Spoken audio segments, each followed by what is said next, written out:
नमस्कार बच्चों, YouTube channel शिक्षालय में आप सभी का स्वागत है। मेरा नाम है रेणु यादव।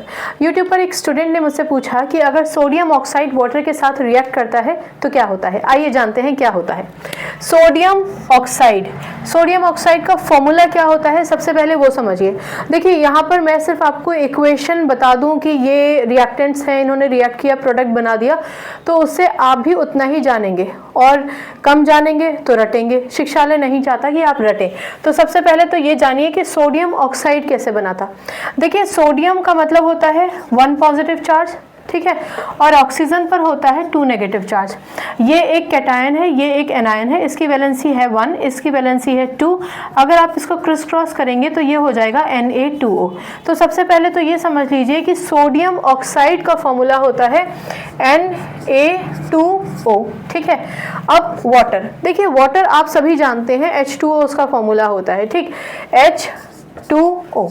हमने H2O वाटर लिख दिया। वैसे अगर आप H2O को तोड़ेंगे तो आपके पास H पॉजिटिव OH नेगेटिव आता है। अभी हम सब जान जाएंगे। तो ये जो रिएक्शन है, ख़ास तौर से इसमें हम पानी कोल्ड यानी ठंडा पानी लेंगे।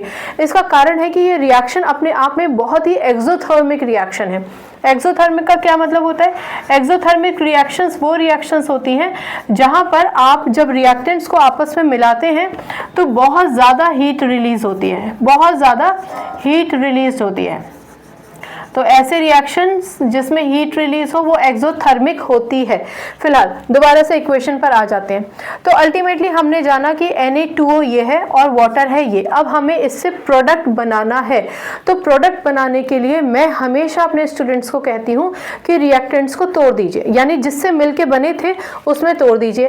कहने का मतलब Na2O किससे मिलके बना था? Na2O Na1 पॉजिटिव और O2 नेगेटिव का कॉम्बिनेशन है। जब आप H2O को तोड़ते हैं तो आपके पास हमेशा H1 और OH नेगेटिव आता है, ठीक है। ये आप हमेशा ध्यान रखिए कि H पॉजिटिव और OH नेगेटिव के कॉम्बिनेशन से ही हमेशा वाटर बनता है। चलिए अब इसका दूसरा स्टेप क्या होता है। पहले स्टेप में तो आपने इनके कॉन्स्टिट्यूएंट्स को तोड़ दिया, ठीक है, दोनों रिएक्टेंट्स के। एक चीज समझिए, एरो से जो पहले जो कुछ भी लिखा होता है वो रिएक्टेंट होते हैं। अब अल्टीमेटली आपको क्या करना है। अब देखिए जब ये आपस में टूट गए हैं तो ऑफ कोर्स ये पुराने अपने पार्टनर से तो नहीं जुड़ेंगे, इनको कोई चेंज चाहिए, तो स्टेबिलिटी चाहिए। तो ये Na पॉजिटिव इस OH नेगेटिव की तरफ अप्रोच करेगा। ये पॉजिटिव है और ये नेगेटिव है, तो ये दोनों कंबाइन कर जाएंगे।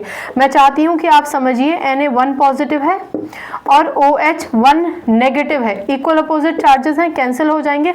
इसका मतलब ये दोनों के दोनों मिलकर NaOH बनाएंगे। चलिए NaOH बना लेते हैं।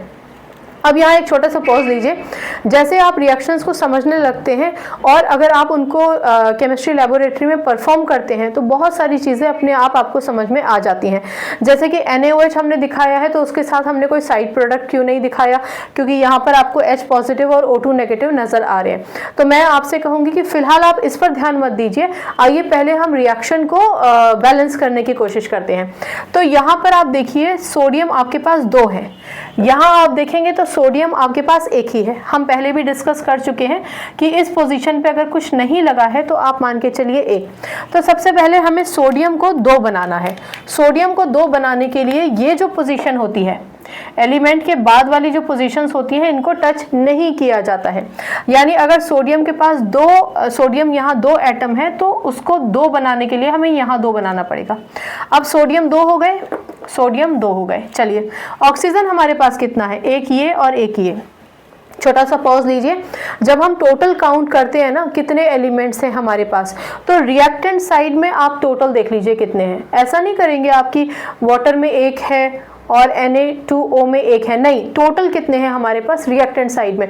तो ऑक्सीजन 2 है। अब हमने क्योंकि यहाँ 2 लगा ही लिया है तो ऑक्सीजन भी ऑटोमेटिकली 2 हो गए, 2 मल्टीप्लाइड बाय ऑक्सीजन यानी 2 ऑक्सीजन। चलिए अब बात करते हैं हाइड्रोजन की। तो हाइड्रोजन देखिए यहाँ पर 2 है, H2 लिखा है ना। अब यहाँ पर हमने यहाँ 2 जब लगा दिया तो इस 2 का मतलब ये हो गया कि सोडियम भी हमारे पास 2 है, यहाँ 2 लगाने से ऑक्सीजन भी हमारे पास 2 हो गए और यहाँ 2 लगाने से हाइड्रोजन भी हमारे पास 2 हो गए हैं। अब आप देखिए यहाँ पर सोडियम कितने हैं, यहाँ पर सोडियम है 2, यहाँ टोटल ऑक्सीजन कितने हैं, ऑक्सीजन 1 और 2, ऑक्सीजन भी 2 हैं और यहाँ पर हाइड्रोजन कितने हैं, हाइड्रोजन भी यहाँ पर 2 हैं।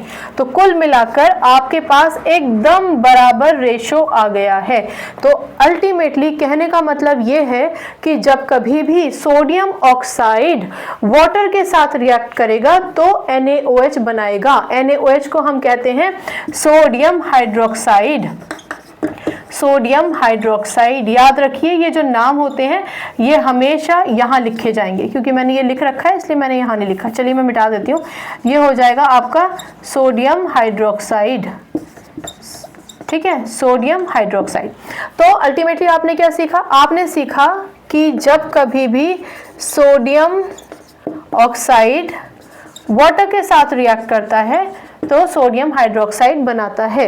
मैं आपको ये भी कहना चाहूँगी कि वाटर के नीचे आप कोल्ड ज़रूर लिख दीजिए, ठीक है ना, क्योंकि रिएक्शन एक्सोथर्मिक होता है, बहुत हीट रिलीज होती है। लेकिन अगर 1% आप यहाँ कोल्ड वाटर नहीं लिखें या वाटर के नीचे कोल्ड नहीं लिखें तो नो प्रॉब्लम, एटलीस्ट रिएक्टेंट और प्रोडक्ट सही लिख कर आइए, राइट। तो मुझे उम्मीद है कि इस छोटे से लेक्चर में आपने सोडियम हाइड्रोक्साइड इस लाइन को पढ़कर फॉर्मूला कैसे बनाना है और वो फॉर्मूला बनाकर दोनों को मिक्स करके कैसे हमें प्रोडक्ट बनाना है वो सीख लिया होगा। किसी भी रिएक्शन को बनाने के लिए सबसे पहले चार्जेस को कंबाइन करके रिएक्टेंट बनाइए। रिएक्टेंट बनाने के बाद उनको फिलहाल तोड़िए दोबारा से आयंस में, फिर मिक्स कीजिए और मिक्स करने के बाद प्रोडक्ट बनाइए।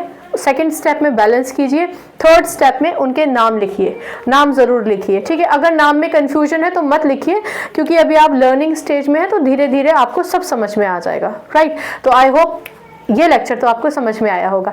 अगर कहीं पर भी कोई कन्फ्यूजन है इस लेक्चर में या बाकी किसी लेक्चर में तो स्वतंत्र होकर बहुत खुशी के साथ बिना हिचक के बेहिचक होकर मुझसे पूछिए, मैं जवाब दूंगी। अपना ख्याल रखिए, खुश रहिए, केमिस्ट्री से अपनी केमिस्ट्री अच्छी बनाइए, शिक्षा ले आइए। नमस्कार।